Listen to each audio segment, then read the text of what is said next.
Salut à tous, c'est Blue, on se retrouve aujourd'hui pour la nouvelle vidéo review sur Dragon Ball Super avec son épisode 89 aujourd'hui et la fameuse histoire où on retrouve Tenshinhan et son dojo. Alors qu'est-ce que j'ai pensé de cet épisode? Brièvement je vais vous en parler parce que pour moi je pense que ce sont les infos qui sont sorties ces derniers jours sur Dragon Ball Super qui sont plus intéressants que l'épisode en lui-même. Alors je vais essayer de tout vous compacter en une seule vidéo. Essayez que la vidéo soit pas trop longue et voilà, parce que je pense qu'il y a quand même des infos intéressantes et je pense qu'elles sont officielles, donc c'est intéressant, ça va être super intéressant d'en parler quand même. Donc pour l'épisode 89 en lui-même, j'ai été agréablement surpris de l'animation et des dessins de cet épisode-là, qui ma foi c'est le point fort de l'épisode. C'est le point fort de l'épisode. Maintenant, scénaristiquement parlant scénaristiquement parlant, c'est assez mort. Et ça, pour moi, c'est un épisode qui ne faisait pas nécessairement une bonne pub pour le recrutement du tournoi. Parce que, bon, dans ce tournoi-là, dans cet épisode-là, ce qui était important, c'est le recrutement de Tenshinhan. Et le recrutement de Tortue Géniale. Alors, si Tortue Géniale, de son côté, dans cet épisode-là, s'en sort plutôt bien, hein, puisqu'il est plutôt...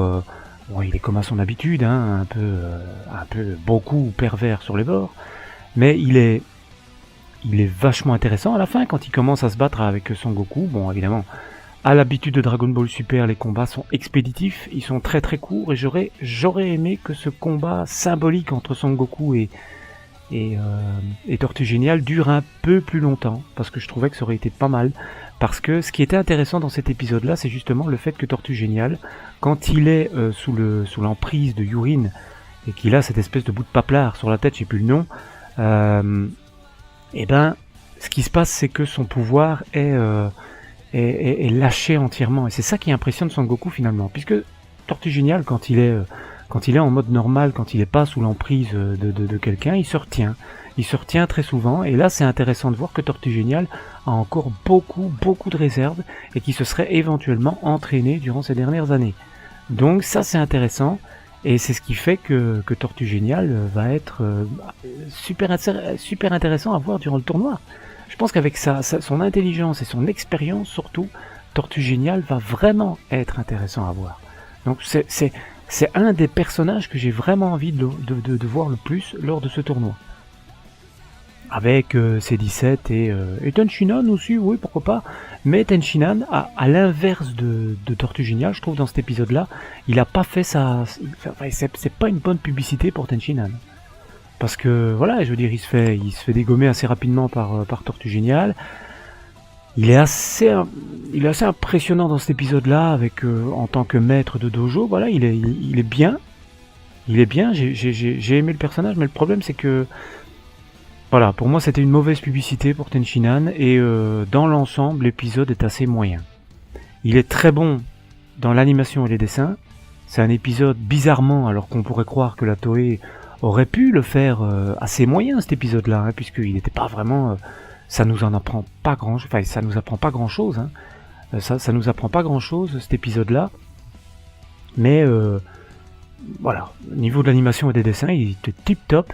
Par contre, au niveau du scénario, c'est bancal, quoi, je veux dire, parce qu'on a cette Yurin qui arrive, c'est vite expédié, machin, c'était très vite expédié, en fait, l'histoire. Hein.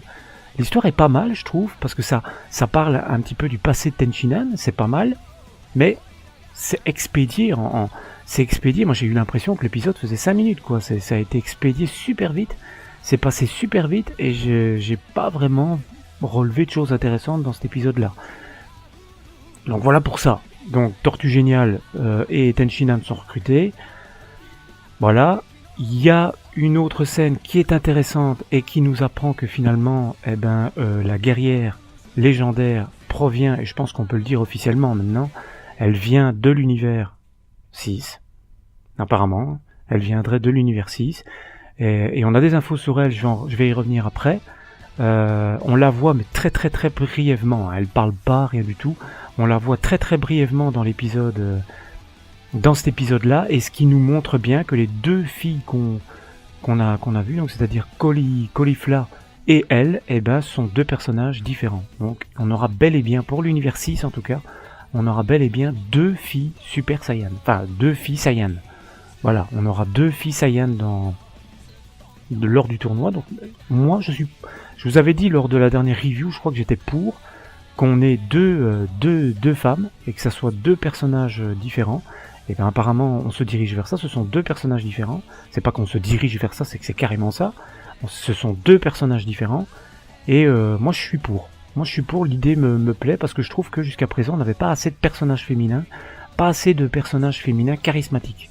Parce que des personnages féminins, on en a plein dans Dragon Ball, mais pas assez de personnages qui prennent de l'importance. Donc j'espère que ces 2 femmes Saiyan prendront de l'importance. En tout cas, en ce qui concerne la guerrière légendaire, ça paraît certain. Voilà donc ce qu'on peut résumer sur cet épisode-là. Par contre, ce que j'ai trouvé con, un petit peu bête, oui, c'est que dans l'épisode, je sais pas si vous avez remarqué, mais c'est vraiment une sorte de censure, hein, quelque part.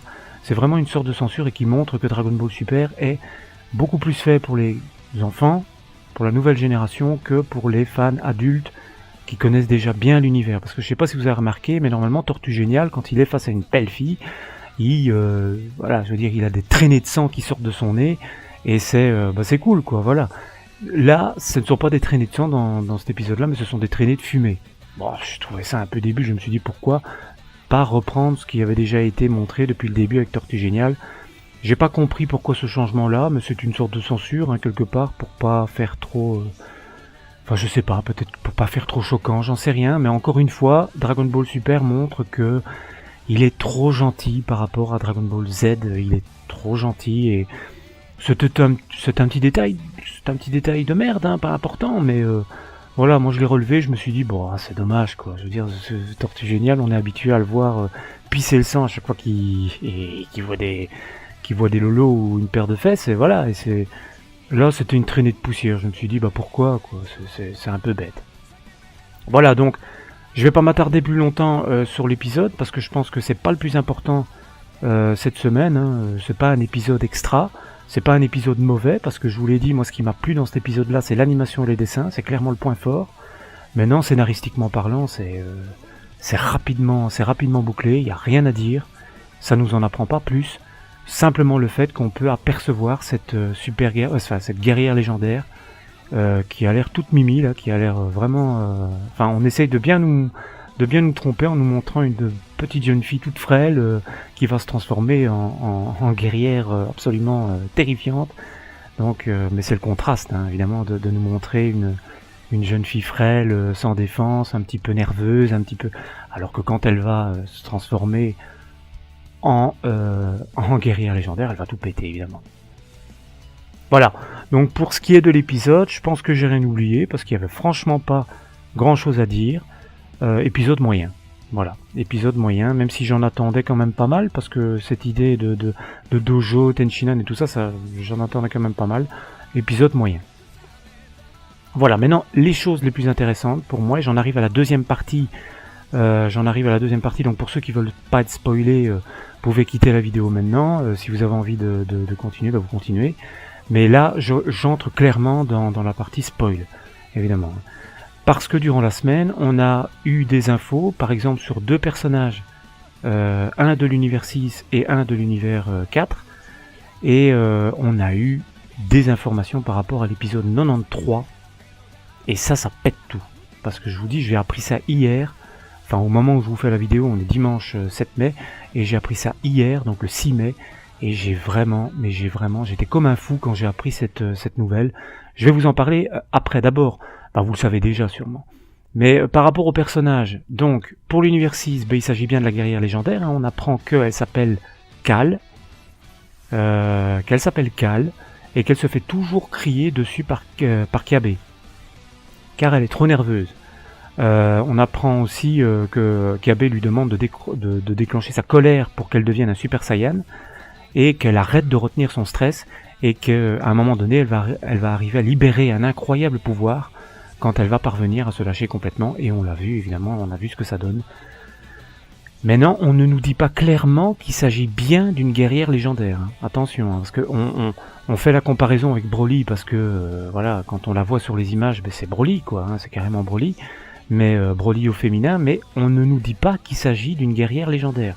Attention, il pourrait peut-être s'agir juste d'un clin d'œil justement à Broly, mais peut-être que le personnage de cette jeune fille ne sera pas du tout une guerrière légendaire, et que ce sera juste un clin d'œil à ce qui a été fait il y a bien longtemps avec Broly. Voilà, c'est peut-être ça, c'est peut-être tout simplement ça. Donc nous on dit guerrière légendaire, mais rien ne nous dit encore actuellement que c'est le cas.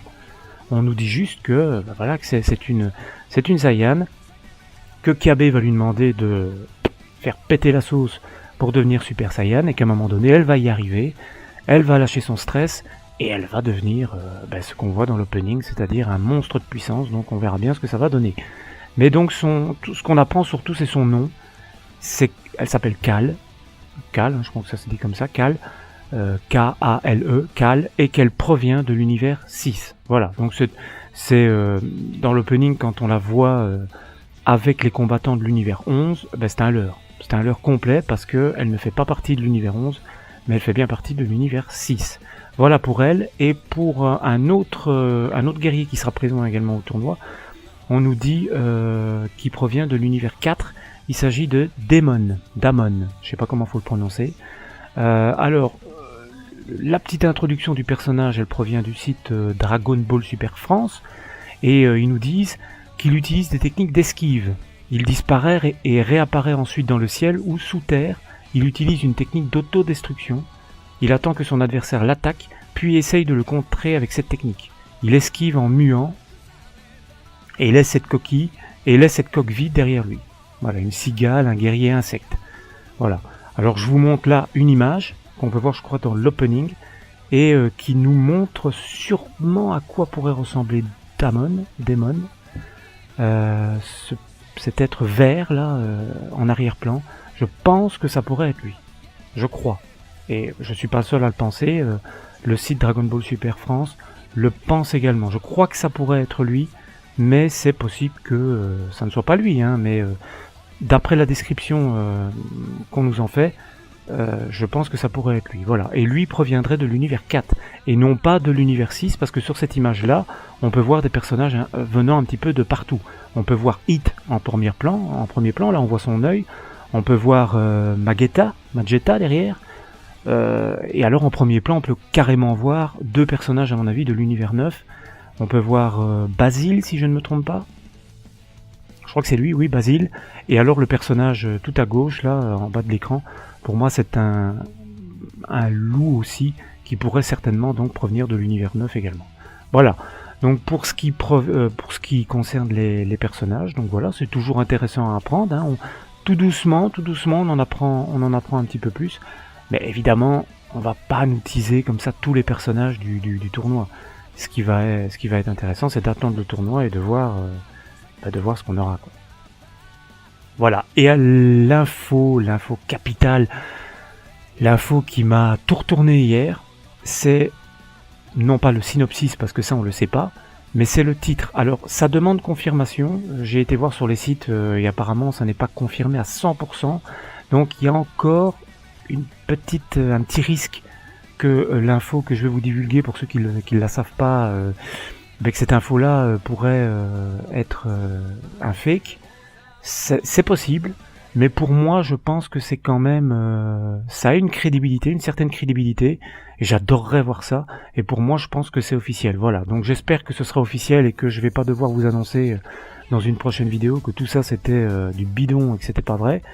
Mais donc, on va prendre des pincettes à l'heure où je vous en parle, mais j'espère vraiment que c'est vrai, même si d'après les commentaires de certains, il y en a beaucoup qui sont déçus.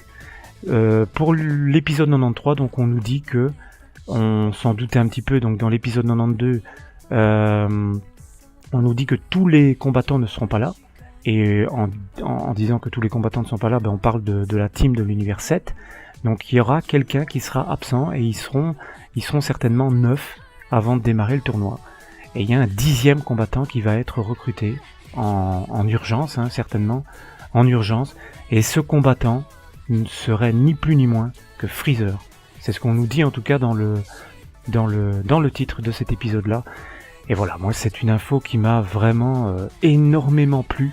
Quand j'ai vu cette info-là, je me suis dit putain, j'ai eu un Hulker, je me suis dit, voilà, vache, c'est trop beau, c'est trop top, parce que moi je trouve que c'est une information qui a vraiment beaucoup de logique, et même si on peut réagir avec beaucoup de déception en se disant, ah merde, encore Freezer, il vient à peine de revenir sur Terre, il vient à peine d'être vaincu il y a pas longtemps, on nous refourgue déjà maintenant, alors qu'on aurait pu nous faire revenir d'autres personnages, et c'est vrai, on aurait pu faire revenir Cell, on aurait pu nous faire revenir Paul Kwan, ça je l'avais déjà dit sur certains forums, j'avais déjà donné mon avis là-dessus.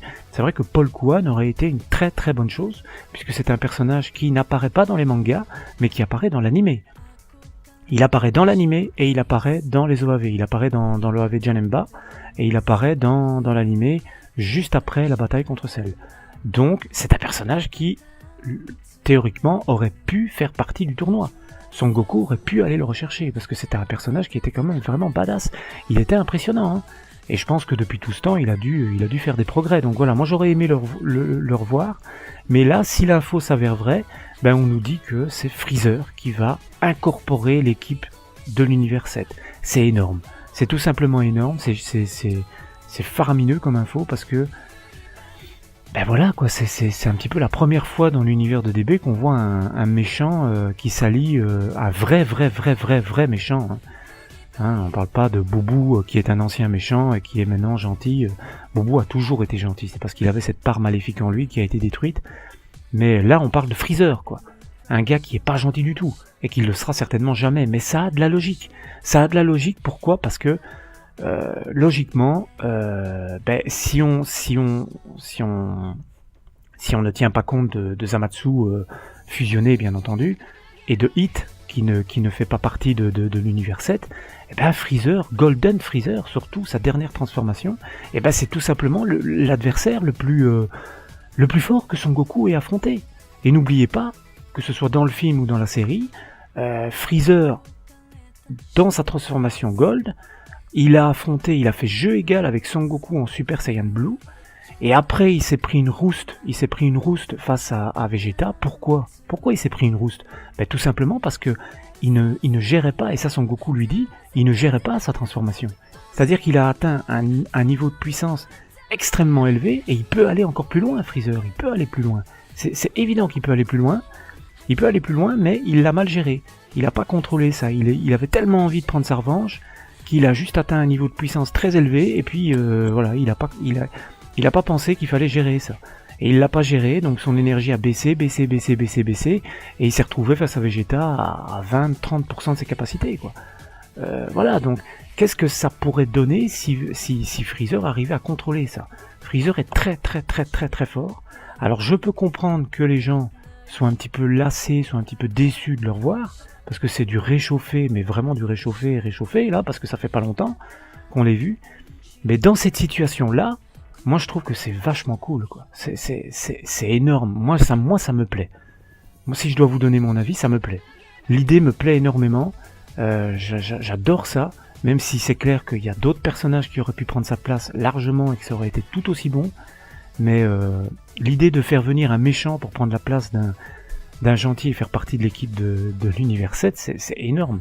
Alors moi je vais vous dire comment est-ce que je vois la chose. Parce que ça c'est pas dit, hein. On n'a pas le synopsis de cet épisode-là, on sait pas du tout comment est-ce que ça va se passer. Déjà l'épisode 93, il s'intitule comment ? Ben, il s'intitule Tu es le 10e guerrier. Donc ça nous montre bien qu'il va y avoir une défection, qu'il va y avoir un abandon juste avant. Tu es le 10e guerrier. Goku va voir Freezer. Donc Goku va le voir. Donc je vais vous expliquer un petit peu rapidement comment je vois la chose, comment moi je vois que les choses vont se passer. Moi je les vois bien arriver au tournoi du pouvoir. Tout d'un coup ils vont se rendre compte qu'ils sont 9 et pas 10. Et ça c'est la grosse merde, ils vont être paniqués. Peut-être que le prêtre, que le Daikaishin va leur dire que s'il reste 9, bah, ils vont être exclus, qu'ils doivent absolument être 10. Zeno pourrait peut-être accorder à Son Goku et les siens un délai de genre 1 heure, hein, vous voyez, un délai très court, hein, pas un jour, hein, 1 heure. Et Son Goku va devoir se dépêcher, il va devoir aller avec Whis certainement, où il va devoir se télétransporter très rapidement. Il va devoir faire un choix rapide, il va devoir se poser la question, une seule question en tête, et se dire quel adversaire ai-je affronté dernièrement qui m'a donné du mal et qui était très puissant. Ça, il faut pas réfléchir longtemps, hein. C'est Freezer évidemment. Il va penser directement à Freezer, qui était très puissant dans sa forme Gold. Il va penser à Freezer, ça va pas plaire aux autres, hein, évidemment, il va peut-être brièvement en parler aux autres, ça va pas leur plaire, mais ils ont pas le choix, parce qu'ils vont peut-être être exclus. Et voilà, ils n'ont pas le choix, ils vont pas combattre à 9, ça va être handicapant pour eux. Donc voilà, moi je vois ça comme ça, je vois Son Goku qui va directement aller voir Freezer, et qui va passer un pacte avec lui. Moi je crois que c'est la seule solution, parce que si Son Goku va voir Freezer et lui dit écoute, viens nous aider à gagner, viens nous aider à gagner le tournoi, et après tu retournes aux enfers et basta. Freezer il en a rien à branler. Je veux dire, l'avenir de l'univers il en a rien à branler. De toute façon, je veux dire, dans la situation dans laquelle il est, aux enfers, s'il doit y retourner après, autant que l'univers soit détruit. Je veux dire, pour lui, c'est pareil. L'annihilation totale ou retourner aux enfers où il est déjà, c'est pareil. C'est à la limite mieux l'annihilation. Par contre, si Son Goku lui fait la proposition suivante, de lui dire « Aide-nous à gagner le tournoi », tu nous aides à gagner le tournoi, et en contrepartie, on utilise les Super Dragon Ball pour te ressusciter et pour te donner l'opportunité de prendre ta revanche. De m'affronter encore une nouvelle fois, et voilà. Et par contre, si tu perds, tu retournes aux enfers. Voilà. Je pense que c'est la seule manière d'appâter Freezer. C'est la seule manière. Et là, à ce moment-là, il va se dire, c'est soit de ça, soit je reste aux enfers pour le restant pour le reste de ma vie, quoi. Voilà, je reste aux enfers. Donc, ça sera sa seule possibilité de prendre sa revanche, de participer au tournoi. Donc, à mon avis, je pense qu'avec un tel pacte, il va accepter. Maintenant, avoir Freezer dans son équipe, c'est jamais bon. C'est un démon du froid. Ça veut dire fourberie, ça veut dire trahison, ça veut dire méchanceté pure. Freezer n'est pas un ami, et il ne sera jamais un ami de Son Goku. Jamais. S'il le fait, c'est dans son propre but. C'est pas dans le but de la sauvegarde de l'univers, ça c'est évident. Donc, ce qui pourra éventuellement se passer également, c'est que Whis, par exemple, qui a le pouvoir de le faire, ou Beerus, de toute façon, Freezer va devoir se tenir à carreau, parce qu'il a en face de lui non seulement Beerus, dont il avait déjà eu super peur lors de son retour sur Terre, mais en plus, il a le roi suprême, Zeno, devant lui. Donc il va devoir de toute façon se tenir à carreau, il pourra pas faire le mariole, mais il est possible que Whis lui le scelle, ou lui mette, je sais pas moi, des bracelets ou des trucs de ce style-là, pour l'empêcher d'attaquer sa propre team. Parce que Freezer, il va peut-être faire son propre plan. Vous connaissez Freezer, vous savez à quel point il est intelligent et manipulateur. Donc lui, il va peut-être dire oui à Goku, mais derrière son dos, il va peut-être échafauder un autre plan, sans compter que durant le tournoi, il va croiser la route d'un autre démon du froid, qui est Frost. Ils vont se retrouver côte à côte, et pourquoi pas essayer de s'acoquiner et d'essayer de mettre en place un truc, un plan, et voilà, et je sais pas. Maintenant, ça n'aurait pas beaucoup de sens, puisqu'ils ne sont pas du même univers. Donc ils ne peuvent pas, voilà, je veux dire, ils vont être chacun pour soi. Frost va être pour la sauvegarde de son propre univers, et Freezer pour le sien. Alors soit au début est-ce qu'ils vont s'acoquiner? Peut-être pas du tout, mais en tout cas ce qui est certain, c'est que si Freezer fait partie du tournoi, à un moment donné ou à un moment ou à un autre, on va avoir l'affrontement Frost-Freezer. Ça c'est sûr et certain. On va pas nous mettre deux démons du froid et ne jamais les croiser à un moment donné. Ça c'est évident. Donc ça déjà ça va être jouissif, ça va vraiment être vraiment cool, vraiment. Donc voilà moi ma vision des choses, voilà comment moi je vois les choses. Maintenant, évidemment dans les commentaires comme d'habitude à chaque vidéo, vous me donnez votre vision des faits et on en parle, on en discute.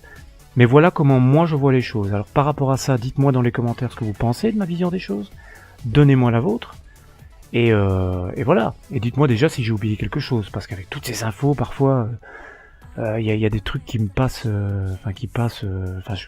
que je zappe, Donc maintenant il faudra voir. Mais c'est une information qui m'a vraiment plu, qui m'a vraiment plu, et il faudra voir comment ce que ça va évoluer quand on aura le synopsis complet de cet épisode-là, qui sera diffusé le 4 juin, donc il faudra encore attendre un petit peu moins d'un mois avant d'avoir un épisode comme ça, et alors après ça, certainement que l'épisode va commencer, donc je pense que le tournoi va commencer pour de bon mi-juin, ou même fin juin. Parce qu'il va falloir régler ça, machin, il va falloir aller voir Freezer, il y aura un petit temps de... Mais très certainement que Son Goku va supplier Zeno de lui donner un dernier délai pour aller chercher Freezer, parce que je pense que le tournoi va démarrer, va être sur le point de démarrer, ils vont arriver tous là, ils vont se dire merde, on est 9, on est dans la merde, on va peut-être leur dire que vous êtes exclus si vous restez 9, parce que la règle du tournoi oblige d'être 10 et pas 9, donc voilà. Maintenant, ce qui est clair, c'est que si Freezer participe au tournoi, il va falloir le mettre au jus de ce qui se passe dans ce tournoi. C'est-à-dire, on ne peut pas voler, c'est-à-dire qu'on ne peut pas tuer son adversaire, parce que Freezer, je le vois mal se battre gentiment face à son adversaire et le pousser hors de ring, simplement, et voilà, c'est fini. Lui, il va vouloir le tuer, donc il va falloir bien le mettre au parfum et bien qu'il respecte les règles. D'où peut-être le fait que Whis, de son côté, va réagir, ou Beerus va le sermonner, et va lui dire que, bah voilà, maintenant t'as pas intérêt à faire le mariole, tu respectes les règles, sinon c'est retour aux enfers. Voilà, moi je vois ça comme ça. Maintenant il faudra voir, mais c'est clair que cette information-là m'a vraiment plu, et je crois que c'est une des infos, si pas l'info, l'info avec un grand I, c'est de la série, quoi. De la série.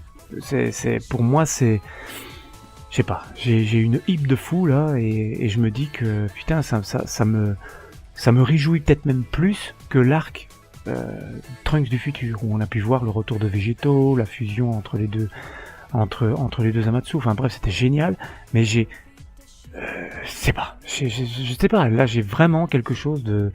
Maintenant il faudra voir, je vous le dis, j'espère vraiment de tout cœur que cette information sera officialisée dans les jours à venir, et que je vais pas devoir dans la prochaine vidéo vous dire, ben voilà, ben tout ça c'est retombé comme un soufflé, et c'était faux, archi faux. J'espère que ce sera vrai, j'espère vraiment que ce sera vrai, parce que voilà, je peux comprendre la déception de certains de voir revenir encore une fois Freezer, je comprends tout à fait, mais dans cette situation-là, avouez que c'est 10 fois plus badass que lors du film La Résurrection de F. C'est énorme, voilà. Sur ce, déjà, 27 minutes la vidéo, hein. C'est un peu longuet, hein, je suis désolé, mais je pense qu'il y avait quand même pas mal de choses à dire, je pense que c'était important que je vous donne mon avis là-dessus. J'ai essayé de faire bref sur l'épisode pour pouvoir prendre un petit peu plus de temps sur ces infos-là. Donc voilà, désolé, la vidéo fait 27 minutes. C'est pas mal quand même, une demi-heure à m'écouter. Pour ceux qui ont été courageux et qui ont été jusqu'au bout, bravo.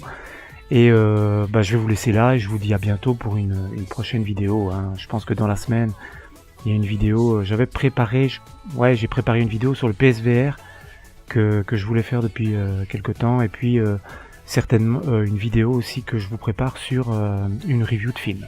Voilà. Et puis un petit mot, au moment où je vous fais la vidéo, j'ai remarqué qu'on était 600 abonnés, 600 piles. Alors rien que pour ça, je vous dis encore merci, parce que ça monte, tout doucement mais gentiment mais sûrement, ça monte. On est 600 abonnés sur la chaîne maintenant, donc c'est génial. Et je vous remercie pour ça. Voilà, sur ce, je vous retrouve pour une prochaine vidéo. Salut tout le monde!